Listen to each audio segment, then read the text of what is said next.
आखिर मुस्लिम महिलाएं मोदी जी की फैन क्यों हो गई है? इसके अलावा मुस्लिम महिलाएं चाहती कि मोदी जी 2024 में भारत के प्रधानमंत्री बने और वे महिलाएं मोदी जी को वोट देने वाली है। तो चलिए आपको दिखाते हैं कि आखिर मुस्लिम महिलाएं मोदी जी को क्यों पसंद करती है। चाहते हैं कि नरेंद्र मोदी जीते और भारी से भारी वोटों से जीते। हम लोग सब मुस्लिम महिलाओं का सपोर्ट उनके साथ में है। हम लोगों को बहुत सुकून है, हर चीज की आराम है, सुविधा मिली है। लैट्रिन बनवा के दे रहे हैं, कॉलोनी सबकी दे रहे हैं, राशन फ्री दे रहे हैं, 3 तलाक पे रोक लगा दिया है, सब चीज तो मिल रहा है। और क्या परेशानी होना चाहिए, सब तो है। फिर कांग्रेस वाले जो प्रचार करते हैं उसका कांग्रेस वालों को कहने दीजिए, वो तो वोट 5 साल के लिए आते हैं, वोट ले लेते हैं, उसके बाद जीत जाते चले जाते हैं। आपके रायबरेली में जैसे राहुल गांधी आए हैं चुनाव लड़ने, हम लोगों की तरफ से तो कोई वो नहीं, हम लोग नहीं दे सकते। हम लोग मोदी जी को देंगे वोट, मोदी जी को। मोदी जी राहुल नहीं देंगे? नहीं। वो तो कहते हैं हम मुसलमानों को भी न्याय देंगे, उनको उनके साथ अन्याय हो रहा है। कहने से क्या होता है, कहने से क्या होता है, पहले करके तो दिखाएं। यहाँ पे मोदी तो करके दिखा रहे हैं ना सब चीज यहाँ पे। मुस्लिम महिलाओं का कहना है कि मोदी जी ने महिलाओं के लिए शौचालय बनवाया, जिससे उन्हें अब खुले में शौच के लिए नहीं जाना पड़ता है। इसके अलावा गरीब लोगों के लिए राशन कार्ड बनवाया, जिससे गरीबों को फ्री में राशन मिलता है। मुस्लिम महिलाओं का काफी शोषण होता था, जिसमें से एक कानून 3 तलाक को हटा दिया गया। 3 तलाक में कोई भी पति अपनी पत्नी को 3 बार तलाक बोलकर डिवोर्स ले सकता था, और डिवोर्स क्यों लिया गया इसका कारण भी नहीं बताना पड़ता था। लेकिन मोदी जी ने 3 तलाक पर बैन लगा दिया। अगर कोई व्यक्ति ऐसा करता है तो उसे जुर्माने के 7 साल जेल भी जाना पड़ सकता है। यही कारण है कि मुस्लिम महिलाएं मोदी जी को भारी से भारी वोटों से जिताना चाहती है। हम मोदी को नहीं हटने देंगे, बिल्कुल नहीं हटने देंगे। मोदी रहेगा, मोदी है, मोदी रहेगा। मोदी जी से इतना प्यार क्यों करते हैं आप लोग? बिल्कुल करते हैं, हमें अच्छे लगते हैं। हम भी मोदी से प्यार करते हैं। मोदी हमसे प्यार करता है, हम भी इसलिए मोदी से प्यार। राहुल गांधी कहते हैं हम भी तो आप सबसे प्यार करते हैं। हमारे गांधी ने औरतों को क्या सुविधा दी? मोदी ने बहुत सुविधा दी है। मुस्लिम महिलाओं का कहना है कि कांग्रेस ने हमें कुछ नहीं दिया, जबकि मोदी ने हमारे भलाई के बारे में सोचा है और हमें बहुत सी सुविधाएं भी दी है। 15 साल में राहुल गांधी नहीं आए कभी आपके पास? नहीं, वो क्या करते थे, गाड़ी का शीशा खोला, थोड़ा सा हाथ वाथ ऐसे कर दिया जनता को, बस एक यही चीज उन्होंने की है। और तभी उनका नाम लापता सांसद पड़ गया है। लापता सांसद पड़ गया। दीदी को देखिए, अब तो उन्होंने अपना घर बना लिया। दीदी 2014 में यहाँ से हारी थी, लेकिन उन्होंने अमेठी को नहीं छोड़ा, अमेठी की जनता से प्यार नहीं छोड़ा, बराबर सबसे मिलती रही, सबका हाल खैरियत सबकी लेती रही। तो उसके बाद दीदी जीती भी, और दीदी ने इतना अच्छा काम किया कि अब दीदी के जाने का कोई सवाल ही नहीं उठता। अब फिर आएंगे दीदी ही आएंगी, बिल्कुल तय है। अमेठी के लोगों का कहना है कि राहुल गांधी ने अमेठी में कुछ भी नहीं किया, जिससे उसे स्मृति ईरानी से बुरी तरह से हारना पड़ा, और इस बार भी स्मृति ईरानी ही अमेठी में जीतने वाली है। हमें सिर्फ मोदी चाहिए। क्यों? उसकी वजह बहुत बड़ी है कि सबसे ज्यादा महिलाओं को अगर सम्मान दिया गया है, मुस्लिम बहनों को सम्मान दिया गया है, तो मोदी जी की सरकार में दिया गया है। सबका साथ, सबका विकास। फूल का काम है खिलना, तो कमल खिलेगा, हम खिलाएंगे। 70 साल से कांग्रेस की सरकार ने भारत में राज किया, लेकिन मुस्लिम महिलाएं अपने आप को सुरक्षित नहीं महसूस करती थी। लेकिन आज मोदी के आने के बाद मुस्लिम महिलाएं अपने आप को सुरक्षित महसूस करने लगी है, और साथ ही उन्हें सम्मान भी मिलता है।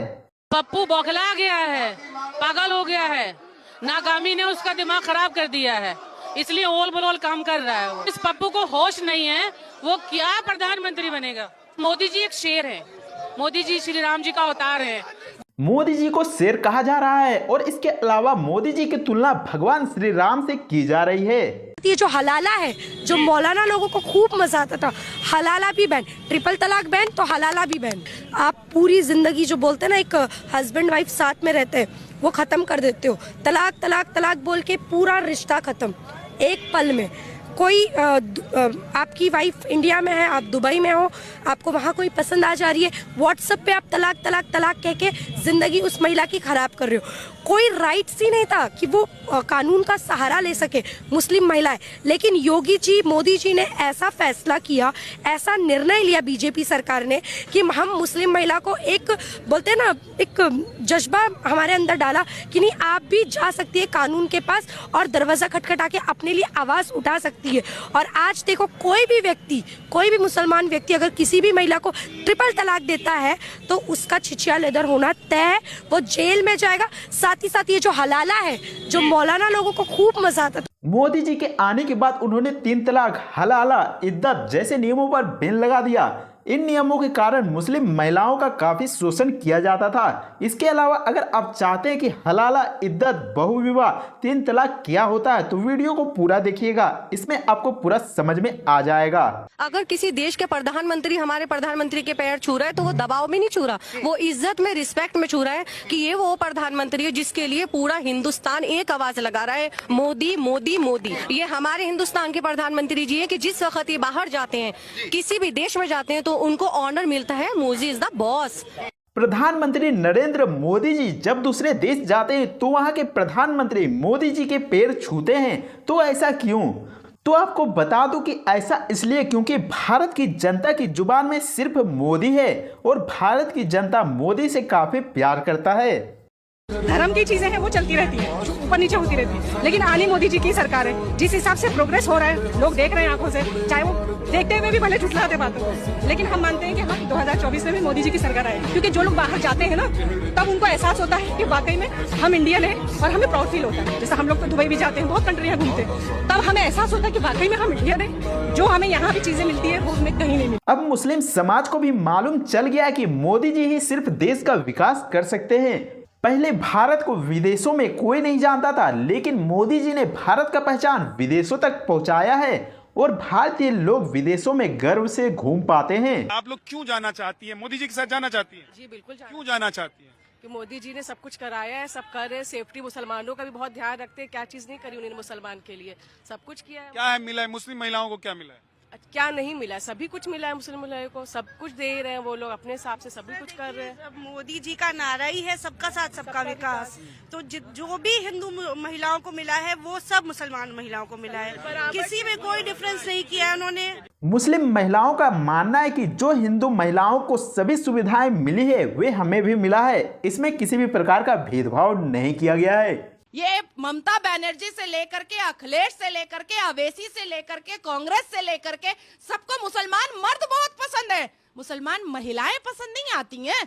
मुसलमान महिलाओं का दर्द समझ में नहीं आता है। ये पहला प्रधानमंत्री है जिसने मुसलमान बेटियों के खून के आंसू पोंछे, जिसने शाहबानो, सायरा बानो से लेकर के आने वाली पीढ़ी दर पीढ़ी मुसलमान बेटियों की 3 तलाक से सुरक्षित है। ये पहला प्रधानमंत्री है जो यूसीसी के माध्यम से मुसलमान बेटियों को सुरक्षित कर रहा है और अश्लीलता के नंगे नाच से बचा रहा है। 100 स्क्वायर फीट की झुग्गी झोपड़ी में 20-20 बच्चे पैदा होते हैं, टैक्स आप देते हैं, हम देते हैं, 20 बच्चे वाले सब्सिडी लेते हैं। गांधी परिवार ने कभी भी यह भाषण दिया कि मुसलमान बेटियों को भी इंदिरा गांधी बनना चाहिए, मुसलमान बेटियों को भी आगे बढ़ना चाहिए, इंदिरा गांधी को अपना आइडियल बनाना चाहिए। मुस्लिम महिलाएं अपने दर्द को जाहिर करते हुए कहती है, हमें 3 तलाक, इद्दत और हलाला जैसे नियमों से काफी कष्ट होता था, लेकिन मोदी ने हमारा कष्ट को समझा और यूसीसी कानून के तहत हमें इन नियमों से छुटकारा दिलवाया। मैम, यूसीसी समान नागरिक संहिता उत्तराखंड पहला राज्य बन गया लागू करने के लिए, उसको किस रूप में देखते हैं?